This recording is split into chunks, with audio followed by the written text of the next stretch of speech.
Hello guys, आज हम देखेंगे आर डी शर्मा के बुक से एक्सरसाइज 4.5 का क्वेश्चन नंबर 8 का फर्स्ट वाला क्वेश्चन। यह क्लास 10 का सिलेबस है। इसमें आपको दिख रहा होगा कि एक क्वाड्रेटिक इक्वेशन दिया गया है जिसमें हमें p की वैल्यू फाइंड आउट करनी है। एक चीज़ और दिया गया है क्या, कि इस क्वाड्रेटिक इक्वेशन का जो रूट्स है वो कैसा है, इक्वल है। फिर उसके बाद हमें रूट्स भी फाइंड आउट करने हैं। अच्छा, इसमें आपको एक चीज़ दिख रहा होगा, p की वैल्यू -1 नहीं होनी चाहिए।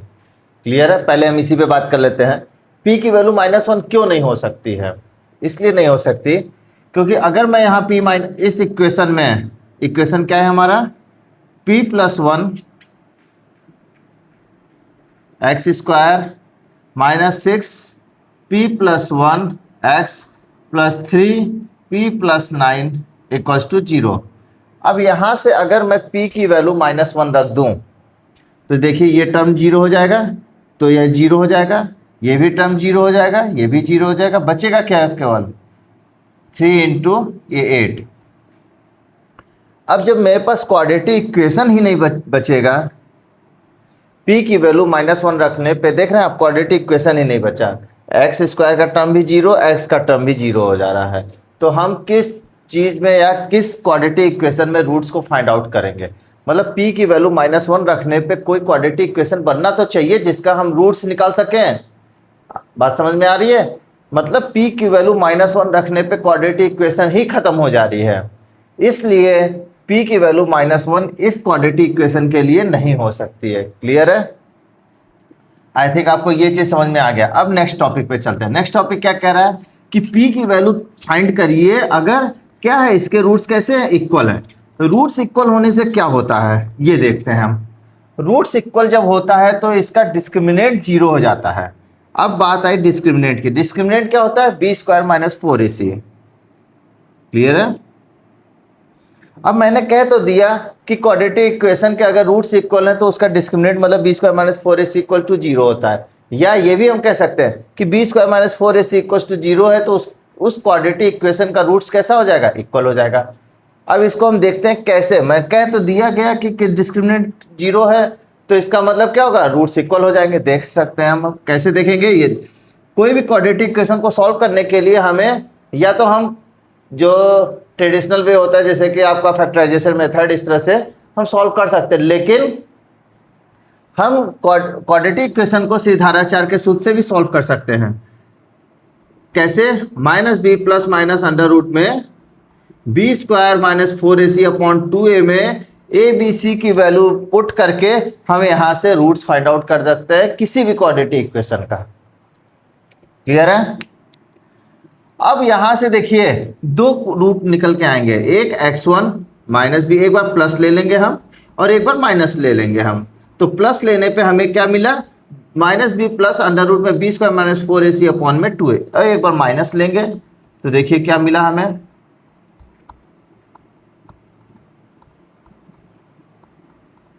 अब यहां पे हम क्या कह रहे हैं, डिस्क्रिमिनेंट मतलब b² - 4ac को 0। क्लियर है? अगर मैं इसको 0 करता हूं तो देखिए यहां से क्या मिला, -b/2a, क्योंकि ये तो 0 हो गया, -b/2a। ये भी 0 हो गया तो -b/2a। आई थिंक आपको क्लियर हो गया होगा कि डिस्क्रिमिनेंट 0 करने पे रूट्स कैसे हो गए, दोनों देखिए इक्वल हो गए। क्लियर है?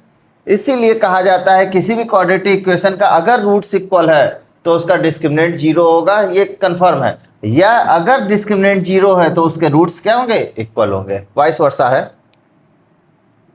अब हम इक्वेशन देखेंगे।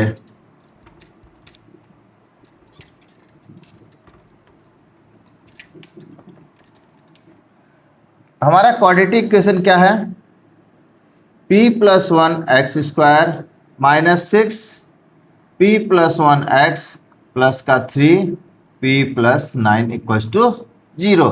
इसको हम क्या करेंगे, ax² प्लस का bx प्लस का c = 0 से कंपेयर कराएंगे तो a की वैल्यू p+1, b की value with sign 6 p+1 and c की वैल्यू 3 p+9। क्लियर है? हमें क्या पता, if roots are equal, if roots are equal then B square minus 4ac equal to क्या हो जाएगा, 0। ठीक है, हम डिस्कस कर चुके हैं इस पे। b की वैल्यू -6p+1 का होल स्क्वायर -4 इंटू ए क्या है, p+1 इंटू सी क्या है, 3 इंटू p+9। अब हम ब्रैकेट ओपन करेंगे इक्वल टू 0। 6 6 जा 36, माइनस का स्क्वायर करेंगे तो माइनस इंटू माइनस प्लस हो जाएगा, p+1 का होल स्क्वायर कर देते हैं तो क्या आएगा, यहां से आपको दिख रहा होगा p+1 कॉमन ही है तो डायरेक्ट कॉमन ही ले लेंगे हम। p+1 का होल स्क्वायर माइनस 4 3 जा 12, p+1 and p+9 equals to 0। तो यहां से आपको दिख रहा होगा 12 3 36, मतलब 12 p+1 ही ऑलरेडी कॉमन है। तो यहां से बचा क्या आपका 3p+1 माइनस का p+9। इसको ओपन कर देंगे, 12p+1 यहां से ओपन होगा ब्रैकेट तो क्या आएगा, देखिए 3 का पहले इसको ओपन कर लेंगे हम, 3p प्लस का 3 हो जाएगा माइनस p माइनस का 9 इक्वल्स टू 0। अब यहाँ देखिए 12 यहाँ अपॉन में चला जाएगा तो ये 0/12 0 हो जाएगा। क्लियर है, p+1। अब यहाँ 3p में से p गया 2p और 9 में से 3 गया 6 तो माइनस का 6 इक्वल्स टू 0। अब हमारे पास देखिए दो चीज आ गया, दो नंबर का जब मल्टीपल 0 होता है तो हम कैसे करते हैं, पहले वाले को 0 करते हैं और दूसरे वाले को 0 करके p की वैल्यू फाइंड आउट करते हैं। तो पहले वाले को अगर हम करेंगे p+1 इक्वल्स टू 0 तो यहाँ से p की वैल्यू -1 और दूसरे वाले को करेंगे 2p - 6 इक्वल्स टू 0 तो p की वैल्यू 6/2 इक्वल्स टू 3। तो यहाँ से p की वैल्यू क्या आ गई, एक 3 आया और एक -1, लेकिन p की वैल्यू -1 नहीं हो सकती है। क्लियर है, इस पे भी हम बात कर चुके हैं। तो p can not be -1, hence p की वैल्यू आ गई यहाँ से 3।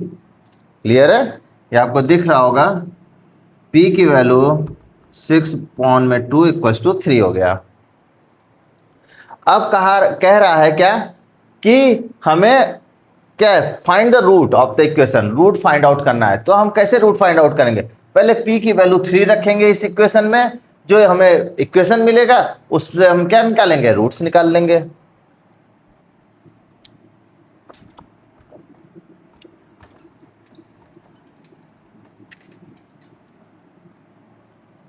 तो हमें क्या मिला है, पहले हम रखेंगे p की वैल्यू 3,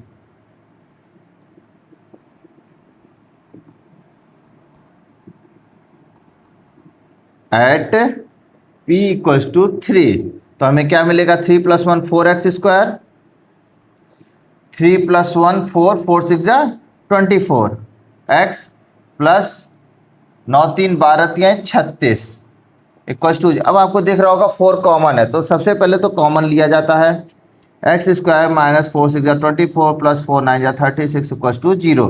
तो यहाँ से हमें इक्वेशन मिला क्या, x² - 6x plus 9 equals to 0।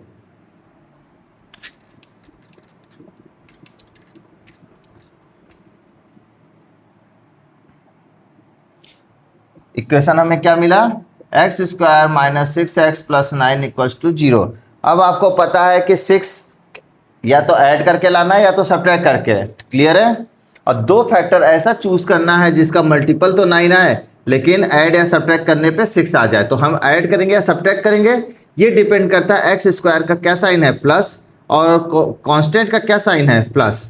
इन दोनों का मल्टीप्लाई करने पे अगर प्लस आ रहा है तो प्लस आ भी रहा है तो ऐड करते हैं हम। ऐड करने पे दो फैक्टर ऐसा लेते हैं जिनको ऐड करने पे 6 आए। तो देख रहे हैं 3 3 जा 9 और 3 + 3 6 तो 3 और 3 हो जाएगा।